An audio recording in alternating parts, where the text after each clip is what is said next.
사탄이 자기 권세를 부여한 큰 권세를 가진 자를 세웠습니다. 그게 첫 번째 짐승입니다. 그 권세를 가진 자는 예수의 부활을 흉내내는데 거의 죽었다가 살아남으로 세상의 이목을 한 몸에 받습니다. 모양도 얌전하게 생겼고 언뜻 보면 예수님과 모습과 참 비슷하기도 하고 하는 행동도 사랑이 있는 것 같아요. 그래서 꼭 기다리던 구세주가 온 것 같은 느낌을 사람들이 받습니다. 그런데 절대 예수님 아니거든요. 겉과 속이 완전히 다른 짐승입니다. 그냥 그리스도의 탈만 쓰고 광명한 천사로 사랑이 많은 자로 가장해서 나타난 겁니다. 여러분 한번 독재자들을 깊이 좀 살펴보시기 바랍니다. 사진을 찍을 때 보면 꼭 어린아이들을 안고 있거든요. 속은 절대 그런 사람이 아닌데 아이들을 좋아하는 것처럼 사랑이 굉장히 많은 사람인 것처럼 행동을 하는 것. 그러니까 사람들이 그런 것만 보고 미혹을 당하는 것. 하와에게 나타난 뱀도 다정하고 부드럽게 좋은 존재로 가장하고 접근했기 때문에 넘어간 것. 그리고 그들도 나름대로 이적을 행합니다.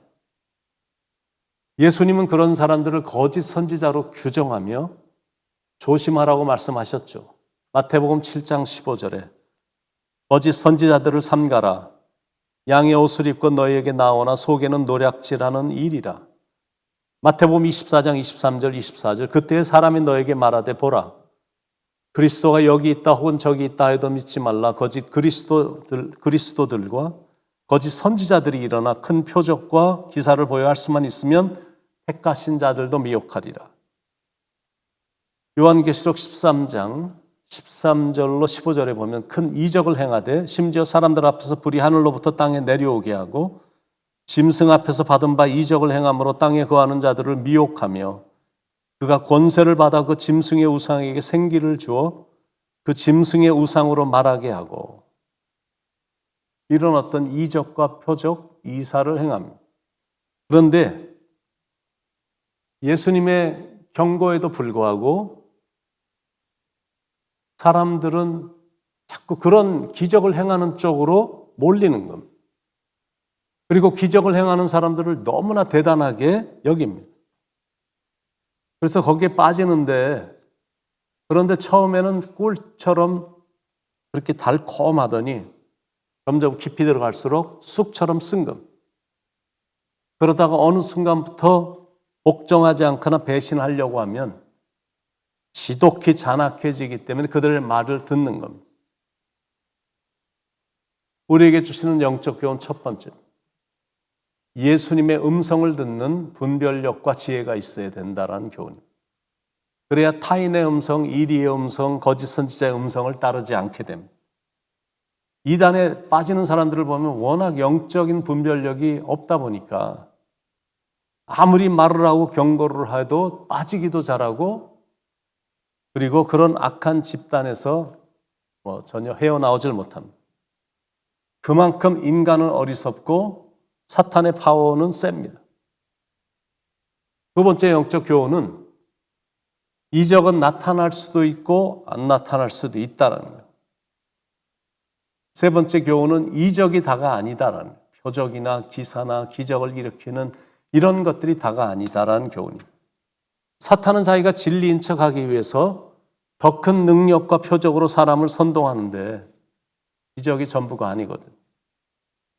그리고 그런 기적은 사탄이 행하는 기적이기 때문에 그건 분명한 믿기고 덫인 겁니다. 그래서 눈으로만 보여주는 얄팍한 기적만 보고 따라가면 안 되는 겁니다. 이적과 기적은 하나님을 통하지 않고라도 일어납니다. 눈속임이기 때문에 그렇습니다. 왜 우리가 하나님을 섬기냐면 기적을 일으키시는 분이시기 때문에 하나님을 섬기는 그거 아니잖아요. 만약 그렇다면 용한 점쟁이를 찾아가는 것과 별반 다를 바가 없습니다. 사탄이 하는 방법은 항상 그런 식으로 잠깐 반짝하고 특히 기복주의를 많이 사용하거든요.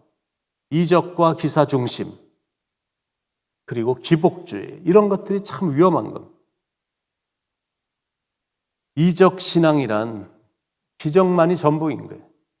기복주의 신앙이란 복 받는 것이 최종 목표인 신앙입니다. 하나님의 말씀이 신앙의 밑바닥에 자리 잡혀 있지 않고 그냥 병만 나으면 되고 복만 받기만 하면 된다라는 아주 위험한 신앙입니다. 여러분, 무당이 굿하는 것을 보시기 바랍니다.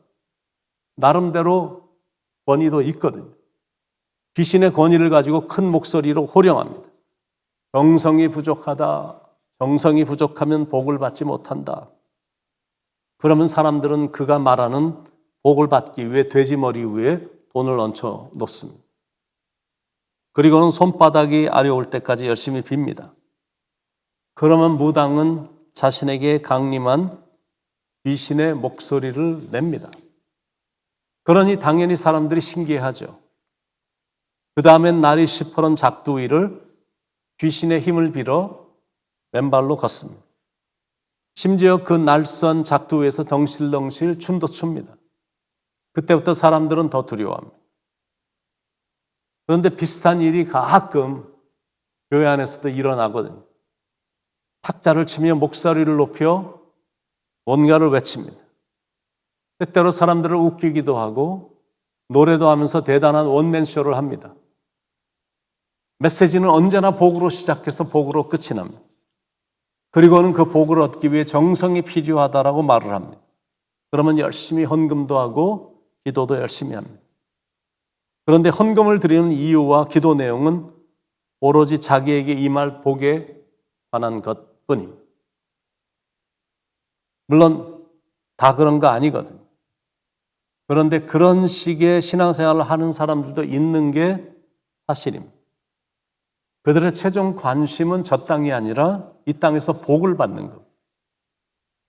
무당이 작두를 타듯 강대상 앞에 선 사람은 다니면서 사람들을 쓰러뜨려 보기도 하고 목소리도 굵게 깔면서 자기 말을 잘 들으면 병도 낫고 사업도 잘 되고 자녀들도 잘 되고 만사 형통한다라고 허드레를 떱니다. 그런데 이제 분명한 한 가지는 그 안엔 예수님이 안 계시거든요. 십자가도 없습니다. 오로지 자기밖에 없고 자기 자랑밖에 없습니다.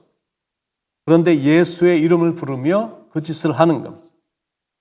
그러니까 그런 사람들이 언젠가 예수님을 만나게 되면 예수님이 하셨던 말씀이 맞는 겁니다.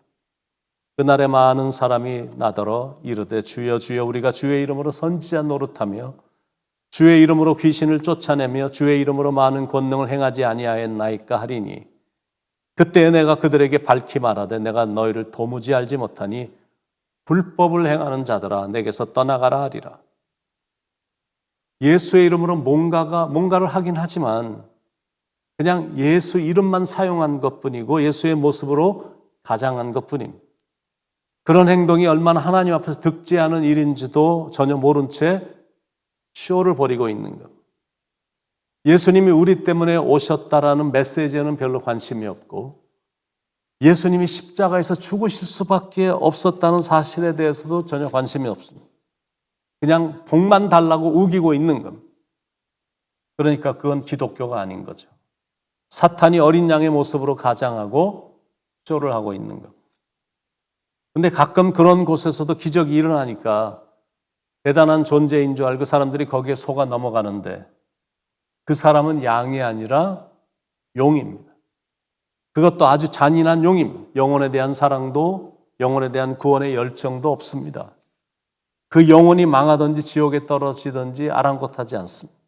15절에 그가 권세를 받아 그 짐승의 우상에게 생기를 주고 짐승의 우상으로 말하게 하고 또 짐승의 우상에게 경배하지 아니하는 자는 몇이든지 다 죽이게 하더라. 그래서 앞으로 우리가 어떻게 살아야 되는지 그리고 어떤 신앙 자세로 살아야 되는지를 이제 도전해 줍니다. 절대 우상 앞에서는 절하지 말고 다니엘과 그의 세 친구처럼 끝까지 인내로 온전한 믿음을 가져야 되고 지켜야 된다. 그게 우리에게 주는 도전입니다. 10절에 사로잡힐 자는 사로잡혀갈 것이요 칼에 죽을 자는 마땅히 칼에 죽을 것이니 성도들의 인내와 믿음이 여기 있느니라. 그러니까 요한계시록의 진리는 뭐냐면 결코 교회와 성도는 짐승 앞에서 망하지 않는다. 반드시 교회와 성도는 승리한다. 그겁니다. 결국 최후의 승리의 월계관은 거짓 선지자들에게 빠지지 않고 하나님만 끝까지 믿고 섬긴 자에게 돌아가고 재앙과 심판은 짐승을 추종하는 자에게 돌아간다. 그게 바로 요한계시록의 주 메시지입니다. 신실한 하나님의 백성들이 최후 승리를 얻게 된다라는 것이 요한계시록의 가장 중요한 핵심 메시지입니다. 그러므로 최후 승리를 얻기까지 주의 십자가 사랑하고 빛난 면류관 받기까지 하나님을 진심으로 사랑하며 살기를, 그리고 늘 신실히 살기를 우리 죄를 위해 십자가에서 피 흘리신 구세주이신 어린 양 예수 그리스도의 이름으로 간절히 축원을 드립니다. 기도하겠습니다. 세상이 혼탁하고 세상의 이 세속주의 앞에 타협하는 많은 신앙인들의 모습을 보며 우리는 대체 이 마지막 시대를 어떻게 살아야 되는지 시간 교훈으로 주시니 감사합니다. 끝까지 신실하게 하시고 우상 앞에서는 절대 절하지 않게 하시고 다니엘과 다니엘의 세 친구처럼 인내와 참된 믿음을 가지고 흔들림 없이 신실하게 주님만 잘 섬기는 우리의 삶이 되게 하셔서 그래서 언젠가 최후 승리자로서 월계관을 얻게 되고 또 상을 받게 되고 무엇보다 주님으로부터 칭찬받는 우리의 인생의 마지막 결말이 될 수 있도록 성령님 끝까지 우리를 지키시고 인도하여 주시옵소서. 예수님의 이름으로 간절히 기도드립니다. 아멘.